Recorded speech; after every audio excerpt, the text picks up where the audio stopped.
Hello YouTube family good morning and welcome back to my mini vlog. So friend आपण मैंने भावुवे मुझे सकाल सकाल स्टेशन में कौन करुच्ची मो हजबैंड को टाटा बाय बाय करके बाहरी गली गोटे सुंदर जगह को कड़े कहले मु जाऊँगी मो बापा घर को। आज हूँ पहली रज आमर आसवा खबर शुणिकी बापा स्टेशन में 2 घंटाटे आगु आसिक छिड़ा होती।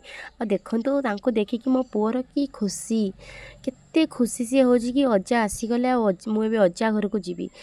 बापा आसला आमे बापा सहित बाहर घर को स्कूटी रे बहुत खरा होता है किंतु बाहर आमे रोचना से खरा अपेक्षा ए खरा मत कि लगलानी बहुत नरम लगिला।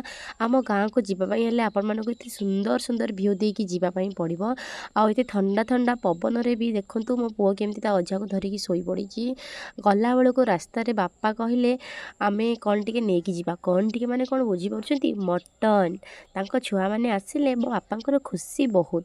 आज जेहेतु पहली रज घर को मटन केमिति न आसीबो प्रत्येक मटन दुकान रे आज बहुत बहुत भीड़ ये हूँ आम गाँव फास्ट एंट्री ये हूँ जिते बड़े मुझे छोट क्लास रे पाठ पढ़ुली जमी प्रथम द्वितीय से समय रे तापर आम आसिक पहुँची गलु घरे मो बो तार अपेक्षा कर नाती को आसिक नापी झील को अपेक्षा करनी सी तार नाती को अपेक्षा कर देखुना केमती नाती को धरिकी पलि गलानी।